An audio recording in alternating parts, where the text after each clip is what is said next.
Taken over a vacant building in the south central part of the valley, and neighbors say it has created an unsafe environment. Police activity earlier has reports of homeless living in and outside of the property. Las Vegas, the entertainment capital of the world.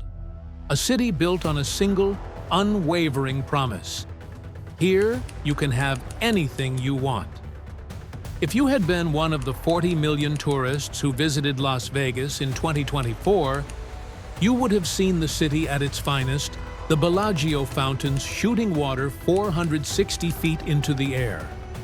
The Sphere's LED panels wrapping around a sphere the size of a sports arena. Street performers in front of the Paris Casino. Clean new sidewalks and construction sites everywhere you go. But you might have noticed something missing. Something you'd expect to see in a major American city. Homeless people. And that makes no sense because in January 2024, Las Vegas counted 7,906 homeless people. That's more homeless people than the entire population of some towns. And it wasn't always this high.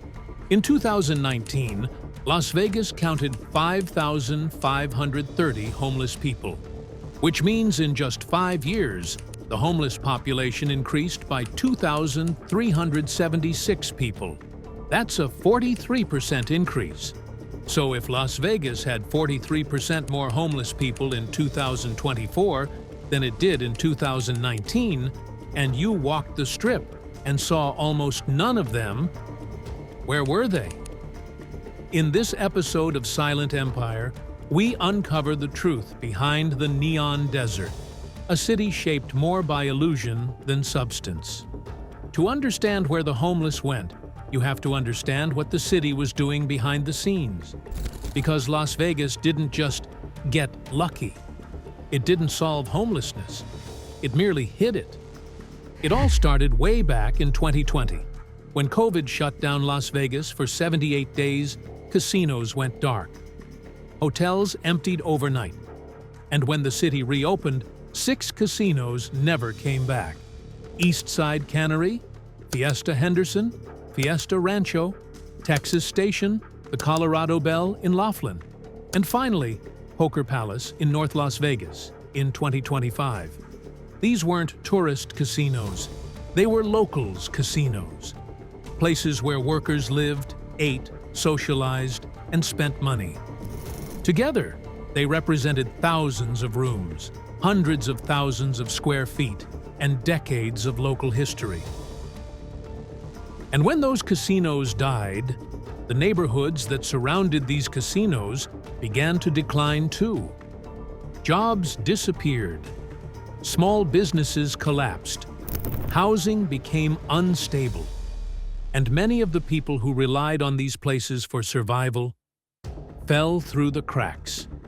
But the heart of the problem wasn't just job loss. It was what happened to housing. Because the empty buildings didn't stay neutral, they became assets. Developers discovered the land under these dead casinos was worth more for future housing and retail than for gaming. By 2023, Wall Street and corporate investors had bought thousands of homes across Clark County. They bought houses the same way hedge funds buy stocks, all in bulk. With those purchases came higher rents, higher fees, and of course, higher eviction rates. Since 2020, Clark County has seen over 150,000 eviction filings. For thousands of families, that eviction notice was the final push into homelessness. So why didn't you see them? Because Las Vegas built a machinery designed to make them disappear.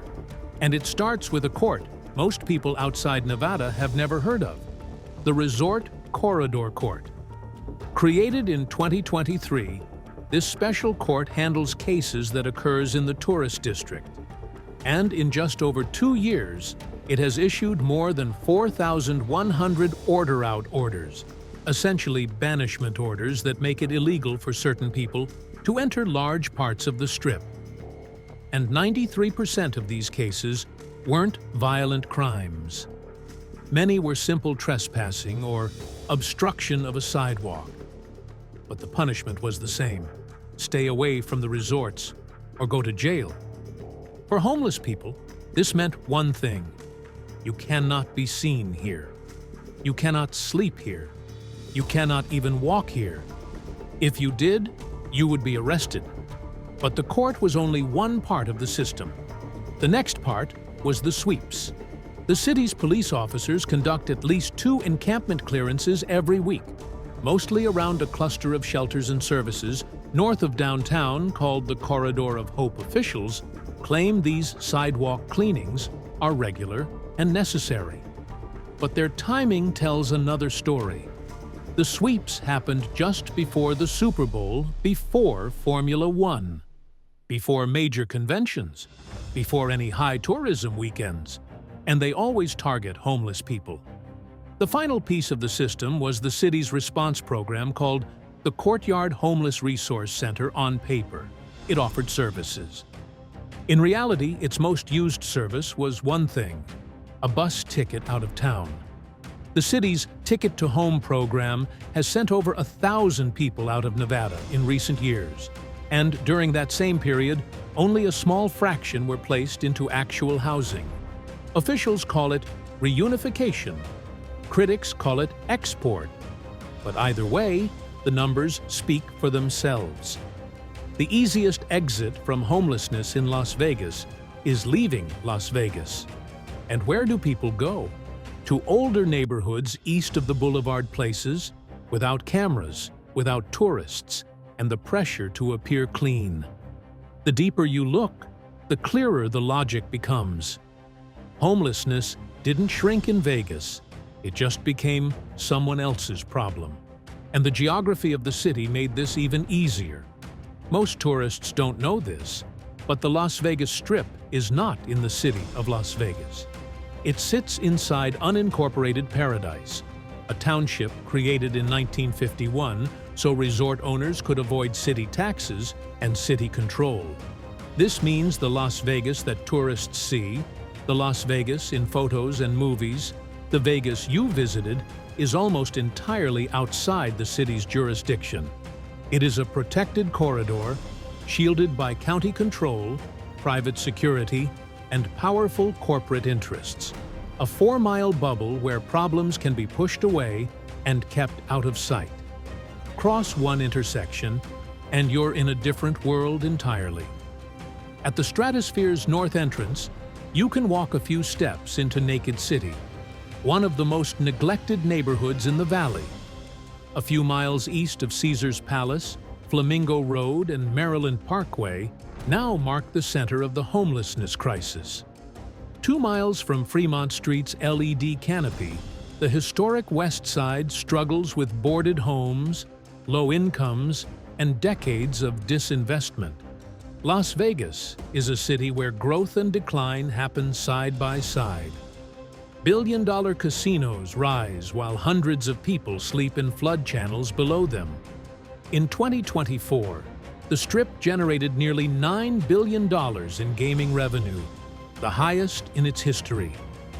Yet that same year, Las Vegas finished with one of the highest unemployment rates in the entire United States. In a place built on promises, the most powerful trick is not making something appear. It is making something disappear. And in Vegas, the city of magicians, making people disappear was the easiest trick of all.